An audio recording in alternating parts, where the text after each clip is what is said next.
Why do women insist on having everything in the house in a certain place? I can't even find a damn pen when I need it. Ramble. We got married 1 year ago today, and I wanted to write out her a card to go with her anniversary gift.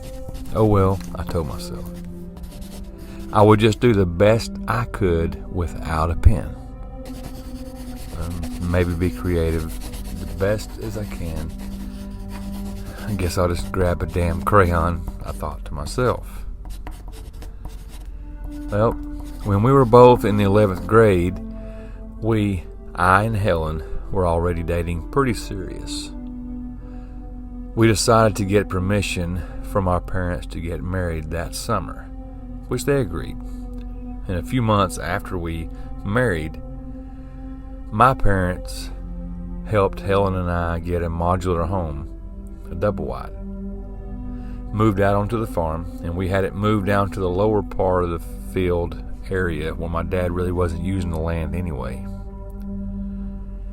This would be perfect for some things that I actually had plans for in the future.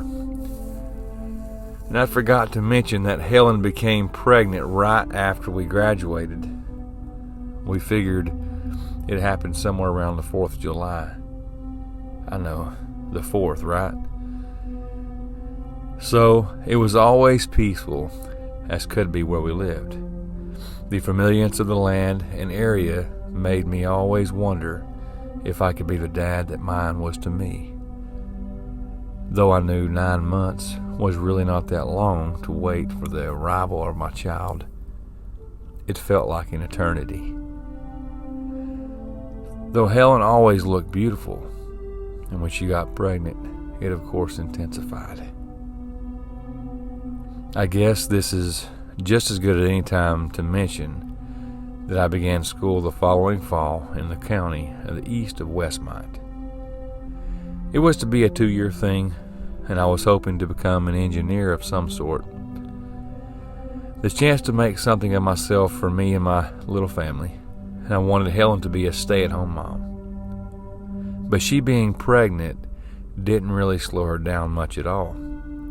In fact, the last month or so, she worked at a part-time job at a local diner.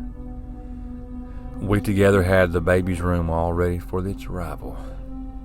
Months down the road, it was time to have the baby. A gift from above. A beautiful baby girl. We named her Chloe. The little tyke was absolutely beautiful.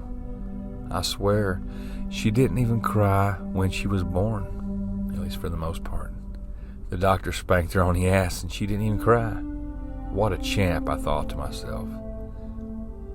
Helen and Chloe spent 2 days in the hospital after she was born before they came home. Each and every day after this was both fun and surprising.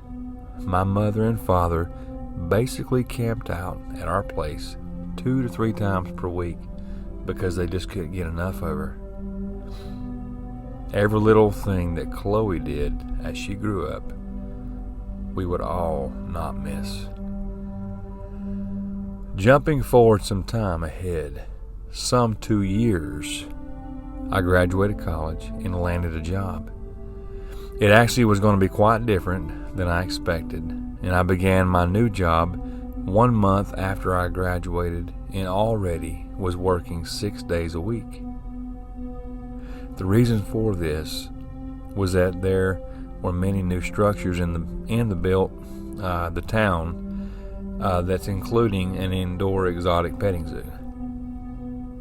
And I was to be put with a team of people to keep these designs going. Really too many details to list, but nonetheless, I was working a lot.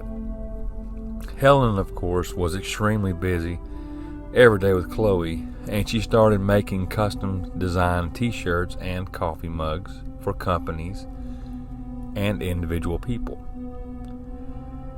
By now, Chloe was of course 2 years of age or so. She was as hyper as any kid.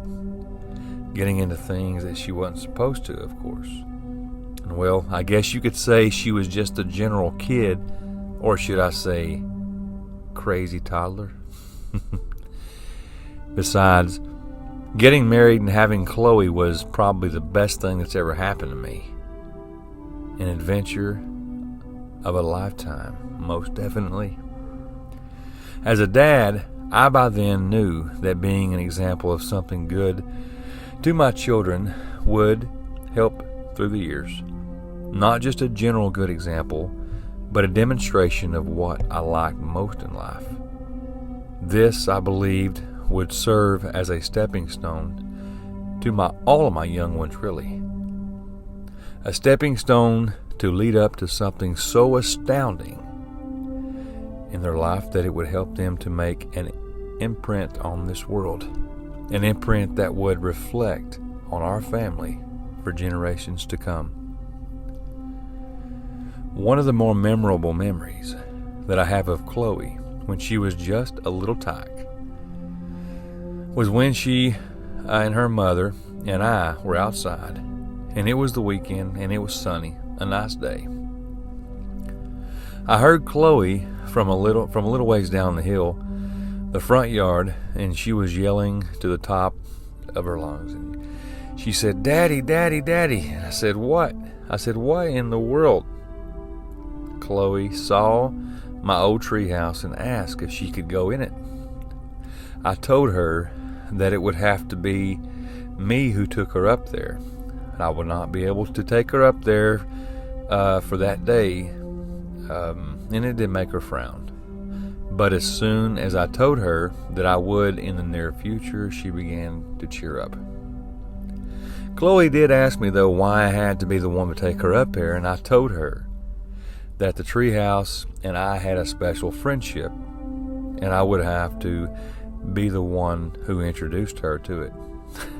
Not knowing that I was actually being serious, she just laughed and said, "Okay, Daddy, we'll just go when the time is right."